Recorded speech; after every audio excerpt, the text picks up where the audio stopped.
Let's go ahead and get started with the very first thing on top of the admin panel, which is right over here, and it's going to actually have the name of your store which you chose upon creating your account.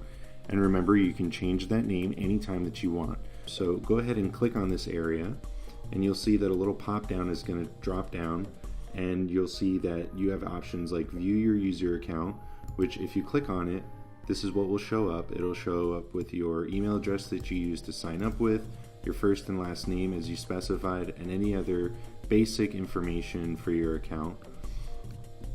Now let's go back and click on that drop down again. And then underneath where we just clicked, we have the terms of service, the payment terms, and the privacy policy. And if we were to click on any one of these, what will happen is we'll go to the next page and we'll actually be able to see the information that we had clicked through to. If we go back to the admin panel, then the very last thing over there as an option in the first drop down is the option to log out. So whenever you're finished, if you wish to log out, this is where you would do so. So now let's go down to the first option underneath this first section that we had clicked on earlier, where it says search. If we go ahead and click on this search area, we can search for literally every single thing that has to do with our store. So we can search for products, orders, customers, blogs. We can really search through any and everything from here. The next part is where you can click on dashboard. If you were to do that, you'd show up at this page that we're already on, because we already logged on and went directly to the dashboard. And this is basically where you start from every time that you log in. The next option, orders. So if you click on orders, what you'll be able to see here are any of the orders that have shown up as a result of people that are trying to purchase products that you're selling through your Shopify store. So since we haven't actually started selling anything, we won't be able to see any information here just yet. The next option is to click on customers. If we click on customers, then we get to see and manage all of the customers that we have, and we can import customers and add customers in the top right hand corner with these two buttons. The next option is products.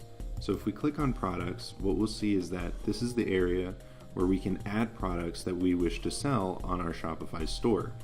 So every time we have a new t-shirt to sell and a new design, this is where we're going to end up coming to. We can also import products by clicking on this button here, and it'll open up a separate dialog box where we can actually choose the products that we'd like to import. The next option is collections. So if we click on collections, what we'll see are all of the different categories of different products that we've selected to try and sell through our Shopify store. So since we're going to be selling t-shirts, I'll give you an example. We might want to sell t-shirts in different categories, or also known as collections, that could be ranging from sci-fi to comedy to political, and we can have each one of those as a separate collection that then in turn has products that relate to that theme or that message. The next option is to click on discounts. So if we click on discounts, this is the area where we can actually add different types of discounts based on dollar value over here, based on percentage value over here, or if we'd like to add shipping discounts like indicated over here. And we can actually go ahead and add those discounts by clicking on the box in the top right hand corner of the screen. The next option is gift cards.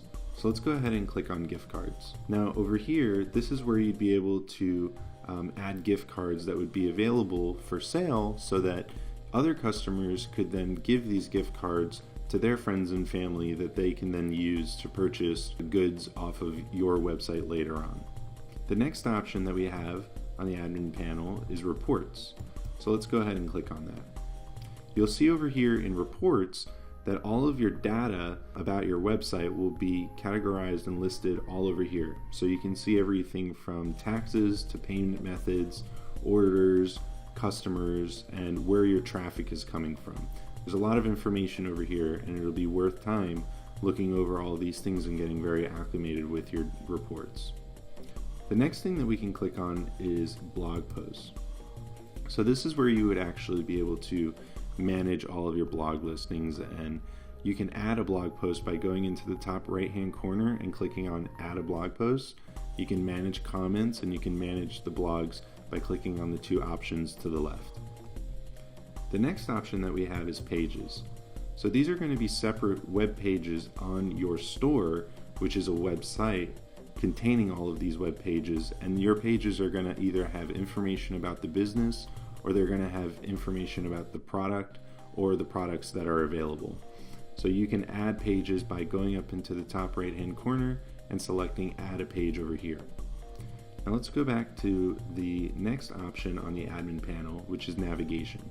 So if we click on navigation, what we'll see over here are the areas where customers can navigate around the website, and these can be added to the theme, and we can also add URL redirects, which we'll get into later.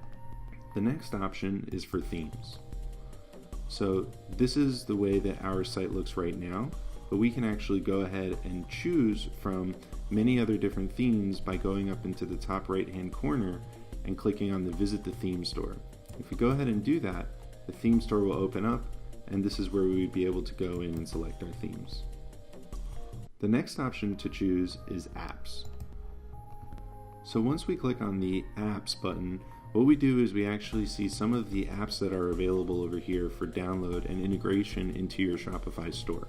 So there are a lot of different, very popular apps that can really help to make your process much easier. You can facilitate sales, marketing, and you can do a lot of other things with these apps. And you can visit the App Store by clicking on the button in the middle. The next option that you have is settings. And before I click on this, I want you to notice that once I click on settings, this whole thing is going to change and your options will differ because you'll be in your settings menu. So I'm going to go ahead and click on it right now. And you'll notice now that all of this is different because this is your settings panel within your admin panel. So the first thing that pops up is your general settings. And this is where things like the name of your store, the homepage title, the store address, standard formats, and so on can actually be modified. Also, if you have a Google Analytics account, you can put that Google Analytics code right over here. The next option is to click on payments. And over here, we can modify and edit our payment methods. So we can use PayPal, we can use Shopify payments, which is powered by Stripe, or we can do manual payments or other alternative payments. We can also do things like automatically capture payments for orders, or make it so that it's manual for each payment. The next option is to select checkout. So in the checkout area, this is where we can actually go ahead and choose if we want to prompt the customer to make an account when they check out. So we can go through all these settings later on. The next option is for shipping. And in the shippings area, we can actually adjust shipping rates for each area that we're selling to in the world, and we can also calculate other things as well. Fulfillment and drop shipping are services that outside vendors would be to facilitate extra sales off of their platforms, but still allow the product to be sold through your company and directly through your store. The next option is for taxes. So this is where you can actually select some of the tax settings and tax rates, and if you start doing any international sales, then you'd be able to see all of the tax rates for each individual area where you're selling outside of the United States. The next area is for notifications. And these notifications are basically email templates for emails that you either have automatically sent out to customers, such as order confirmation, or emails that are sent to you, such as a new order notification. The next option is to select a domain. Over here, we can actually go ahead and add an existing domain that we might already own, or we can buy a domain. What a domain is all of this information at the top of the screen that actually directs me to a website. So if I were to go to skills-learned.myshopify.com, then I would actually go to my shop because this is the domain for this shop. So as soon as you can, you're going to want to change your shop name from this one that Shopify already gives you to a more professional and clean-cut looking and sounding domain.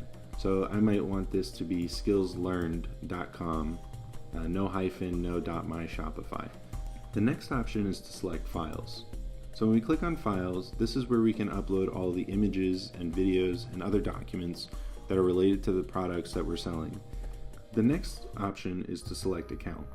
And this is where we can see all of the general overview information about our account, and we can get a quick snapshot of everything that we need to see that's pertinent to our account.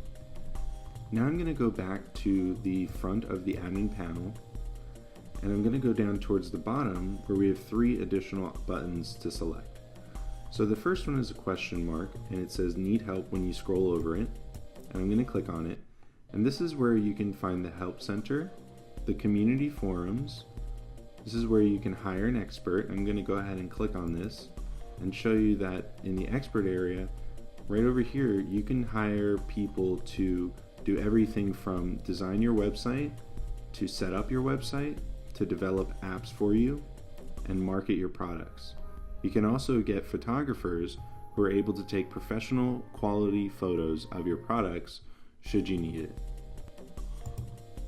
The last thing on this question mark option drop-down menu is the keyboard shortcuts. So if we click on keyboard shortcuts, we'll see all of the keyboard shortcuts that'll take us to all these various things. So if we wanted to go to our orders very quickly and we were already on Shopify, we could select G and O on our keyboard and it would take us to orders. The middle option will actually allow us to see our website as it is currently. And since we haven't done anything yet, this is just the default way the website looks. And then the third option on this bell, we can go ahead and see announcements. And so these are all the announcements through Shopify. So that concludes your admin panel overview.